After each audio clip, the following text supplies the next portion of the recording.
नमस्कार। बहुत स्वागत है आप सभी दर्शकों का वर्ष 2024 के द्वितीय चंद्र ग्रहण के इस वीडियो में। वर्ष 2024 का दूसरा चंद्र ग्रहण 18 सितंबर प्रातः 6:12 पर लगेगा और 10:17 पर समाप्त होगा। ये पूर्ण चंद्र ग्रहण नहीं है और भारत में ये चंद्र ग्रहण दिखाई नहीं पड़ेगा, लेकिन जब कोई खगोलीय घटना घटित होती है और उसमें भी सूर्य ग्रहण या चंद्र ग्रहण जैसी घटना, तो इसका प्रभाव पूरे विश्व पर, पूरे चराचर जगत पर पड़ता है। कहीं पर इसका प्रभाव ज़्यादा पड़ता है और कहीं पर इसका प्रभाव कम पड़ता है। चूँकि ये चंद्र ग्रहण दिन में लगेगा, इसलिए भारत में दिखाई नहीं पड़ेगा, तो भारत में सूतक काल मान्य नहीं होगा। जिन स्थानों पर ये चंद्र ग्रहण दिखाई पड़ेगा, वहाँ पर सूतक काल चंद्र ग्रहण से 9 घंटे पहले शुरू हो जाएगा। यूरोप, प्रशांत महासागर क्षेत्र, अटलांटिक क्षेत्र, आर्कटिक क्षेत्र, उत्तर पूर्व एशिया, ऑस्ट्रेलिया और अफ्रीका के कुछ हिस्से, उत्तरी और दक्षिणी अमेरिका के कुछ हिस्से, यहाँ पर ये चंद्र ग्रहण दिखाई पड़ेगा। तो इस वीडियो में मैं आपको बताऊंगा कि चंद्र ग्रहण के दौरान क्या करें और क्या ना करें। फिर मैं बताऊंगा कि कर्क, सिंह और कन्या राशि के जातकों पर इस चंद्र ग्रहण का क्या प्रभाव पड़ेगा। ध्यान रहे कि चंद्र ग्रहण का प्रभाव लगभग 15 दिन तक रहता है, इसलिए कम से कम 15 दिनों तक चंद्र ग्रहण के उपाय अवश्य कीजिएगा। ये विश्लेषण आपकी चंद्र राशि के आधार पर किया जा रहा है। तो सबसे पहले ये समझते हैं कि ग्रहण के दौरान हमें क्या करना चाहिए और क्या नहीं करना चाहिए।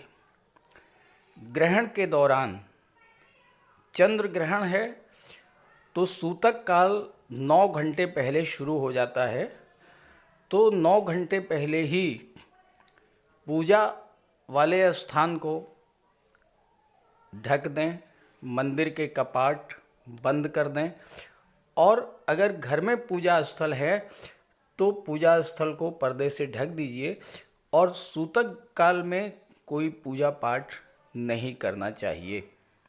भूल करके भी देवी देवताओं की पूजा ना करें।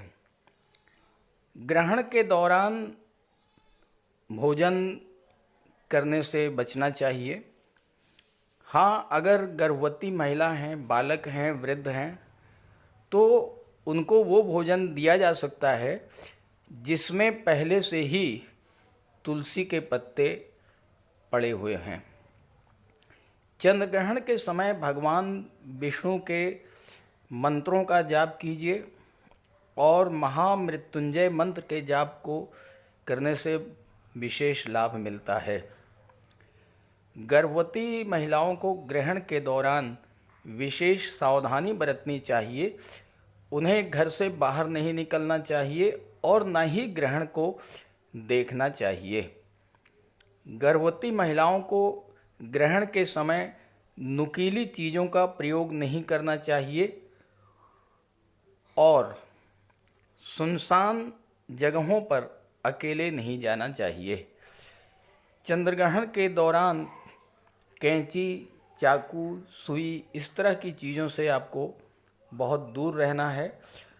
ग्रहण के समाप्ति के बाद घर और पूजा स्थल को गंगा जल का छिड़काव करके शुद्ध कर लेना चाहिए। ये तो रही ग्रहण के दौरान किए जाने वाले कार्य।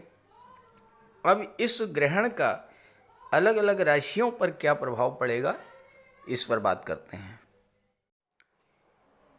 ये है कर्क राशि के जातकों की कुंडली। आपके लग्न के स्वामी हैं चंद्रमा और चंद्रमा पर ही ग्रहण लग रहा है। चंद्रमा भाग्य भाव में है तो भाग्य भाव में ग्रहण का प्रभाव रहेगा। साथ ही साथ लग्न के भाव पर इस ग्रहण का प्रभाव रहेगा। नवम भाव है भाग्य का भाव, पिता और गुरु का भाव। इस समय ऐसा लगेगा आपको कि आपका भाग्य आपका साथ नहीं दे रहा है, कार्यों में रुकावट आ सकती है। पिता और गुरु से किसी बात को लेकर मतभेद हो सकता है और जो जातक उच्च शिक्षा से संबंध रखते हैं उनके मन में भटकाव की स्थिति बन सकती है। चूँकि आपके लग्न के स्वामी पर ही ग्रहण लगा हुआ है और लग्न भाव आपका व्यक्तित्व होता है, तो आप मानसिक रूप से इस समय बहुत परेशान महसूस करेंगे। इमोशनली आप बहुत ही वीक महसूस करेंगे अपने आप को। चिंता, तनाव, अनजाना भय, इस तरह की चीज़ें आपके साथ होंगी। आपकी निर्णय क्षमता प्रभावित होगी। बहुत छोटी छोटी बातों को लेकर आपका मन खिन्न होगा, मन में नेगेटिविटी बढ़ेगी। किसी भी छोटी सी बात को आप अपने दिल पर ले लेंगे और उसको लेकर के आप बहुत ज़्यादा परेशान महसूस करेंगे। मान लीजिए आपका कोई फैक्ट्री है, कोई इंडस्ट्री है और उसमें कोई छोटा सा पार्ट टूट गया, आपका काम रुक गया। आपको कहीं जाना था, बहुत ज़रूरी यात्रा थी, फ़्लाइट कैंसिल हो गई या ट्रेन कैंसिल हो गई। कोई ज़रूरी काम आज ही पूरा करना था, स्टाफ नहीं आया। या कोई छोटा सा टूर था, ड्राइवर नहीं आया। इस तरह की छोटी छोटी घटनाएं जो है वो घटित होंगी। इससे क्या होगा कि आपका फ्रस्ट्रेशन बढ़ेगा, खीज बढ़ेगी, गुस्सा बढ़ेगा और आप चाह करके भी कुछ नहीं कर पाएंगे। और अगर आप पूर्व में कभी डिप्रेशन के शिकार रहे हैं तो आपको बहुत सावधान रहना होगा। बिला वजह आप अपना क्रोध किसी और पर उतारेंगे। इसका प्रभाव ये होगा कि संतान पक्ष से, जीवन साथी से तनाव की स्थिति बन सकती है या लव लाइफ में कोई समस्या आ सकती है। एक असुरक्षा की भावना आपके अंदर डेवलप करेगी। अनजाना भय आपके मन में रहेगा। स्वास्थ्य का भी ध्यान रखिएगा और कोई महत्वपूर्ण निर्णय मत लीजिएगा। अगर आप उच्च शिक्षा के क्षेत्र से जुड़े हैं, विदेशों में हैं, घर से दूर रहते हैं, धर्म अध्यात्म के क्षेत्र से जुड़े हैं, पब्लिशिंग के क्षेत्र से, कंसल्टेंसी के क्षेत्र से जुड़े हैं या धर्मगुरु पुरोहित हैं, तो ज़्यादा सावधान रहना है। कुछ लोगों के पिता को भी स्वास्थ्य संबंधी समस्या हो सकती है या पिता से संबंध खराब हो सकते हैं। लेकिन एक बात अच्छी ये भी है कि ग्रहण के बाद कुछ लोगों को विदेशों से बहुत अच्छी खबर मिलने का भी योग बनेगा। तो क्या करें? ग्रहण के बाद कुछ दान कीजिए और भगवान भोले शंकर की आराधना करते रहिए, शिव जी के मंत्रों का जाप कीजिए, तो इससे आपको राहत मिलेगी। तो ये है सिंह राशि के जातकों की कुंडली। चंद्रमा का गोचर आपकी कुंडली के अष्टम भाव में है और चंद्रमा 12वें भाव के स्वामी हैं। 12वें भाव के स्वामी पर ग्रहण लग रहा है और 8वें भाव में ग्रहण लग रहा है। 8वां भाव बहुत ही खराब भाव माना जाता है और 12वां भाव भी खराब भाव है। 12वें भाव और 8वें भाव की चीज़ों पर अगर ग्रहण लग जाए तो इससे अच्छी बात क्या होगी। ये गोचर सिंह राशि के जातकों के लिए बहुत अच्छे परिणाम देने जा रहा है। देखिए, आठवां भाव कष्टों का, दुखों का, पीड़ाओं का, रुकावटों का, विघ्न बाधाओं का, और आठवां भाव जो है सांघातिक रोगों का होता है। और अगर इन चीज़ों पर ग्रहण लग जाए, यानी इन चीज़ों पर रोक लग जाए, कष्टों पर, दुखों पर रोक लग जाए, स्वास्थ्य जो खराब चल रहा था उस पर रोक लग जाए, तो इससे अच्छी बात तो कोई हो ही नहीं सकती। लेकिन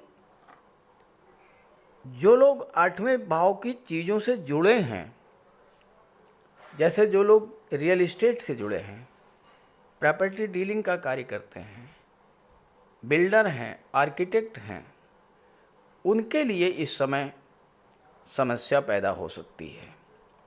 जो लोग रिसर्च फील्ड से हैं, ज्योतिष तंत्र मंत्र से जुड़े हैं, डीआरडीओ से जुड़े हैं, ऐसे जातकों के लिए भी इस गोचर काल में समस्या हो सकती है। जो लोग ऑटोमोबाइल सेक्टर से हैं, मेडिकल के क्षेत्र से हैं, केमिकल प्रोडक्ट्स के व्यापार करते हैं, ट्रांसपोर्ट टूरिज़्म से जुड़े हैं, ऐसे जातकों को इस समय समस्या हो सकती है इस ग्रहण के दौरान। अब 12वें भाव पर ग्रहण लगा,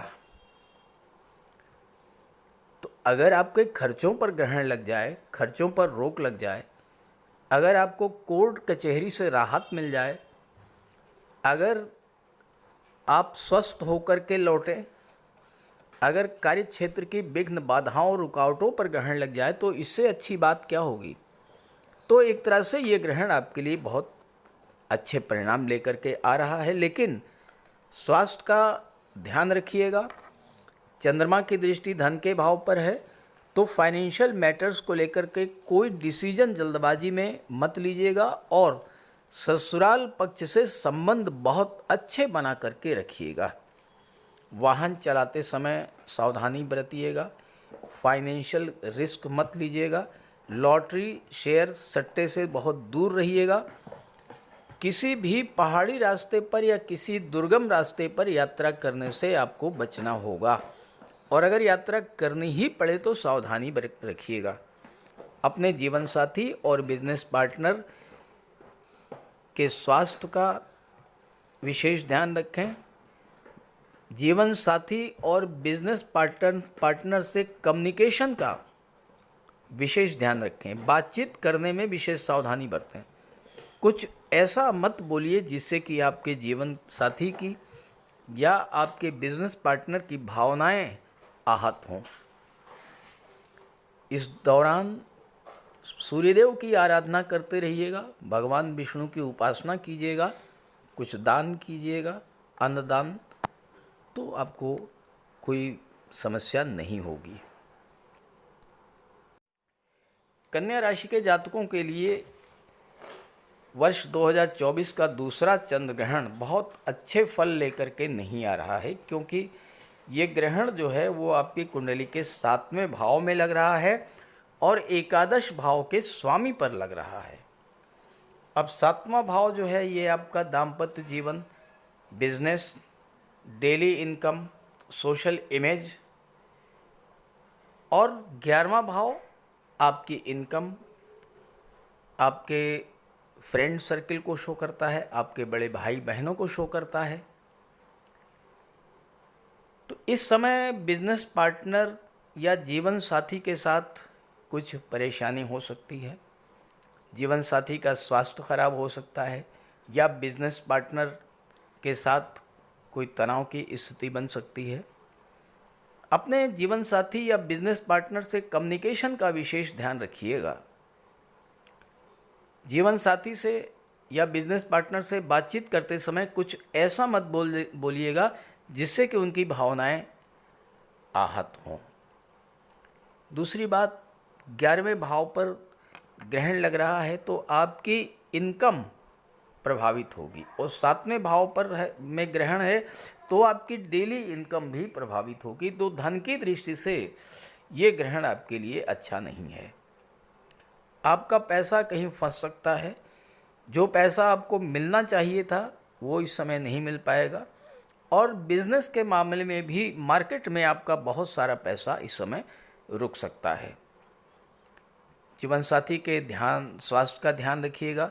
बिजनेस को लेकर, फाइनेंशियल मैटर्स को लेकर के कोई महत्वपूर्ण निर्णय ग्रहण के दौरान और ग्रहण से 10-15 दिन के भीतर बिल्कुल मत लीजिएगा। कुछ लोगों की विवाह की बात चल रही होगी, तो ग्रहण के आसपास के दिनों में कोई फाइनल डिसीजन लेने से आपको बचना होगा। जिन लोगों का कोई मुकदमा चल रहा है, कोर्ट कचहरी का मैटर है, बेहतर है कि उसको कुछ दिनों के लिए टाल दें और किसी भी विवादित मैटर से आपको अपने आप को दूर रखना है। इस समय आपका मन परेशान रहेगा और बिजनेस को लेकर, धन को लेकर, जीवन साथी को लेकर आपकी चिंताएं बढ़ेंगी। तो भगवान श्री गणेश की उपासना करते रहिए, गाय की सेवा कीजिएगा, हरा चारा खिलाइएगा और अन्नदान कीजिएगा, तो इससे आपको राहत मिलेगी। तो इस तरह से इस वीडियो में कर्क, सिंह और कन्या राशि के जातकों के जीवन पर इस ग्रहण का क्या प्रभाव पड़ेगा, इसी पर विस्तार से चर्चा की गई है और उपायों पर भी चर्चा की गई है। तो ये वीडियो, ये जानकारी अपने साथियों को, मित्रों को भी ज़रूर शेयर कीजिएगा ताकि उन्हें भी इस जानकारी से लाभ मिल सके। नमस्कार।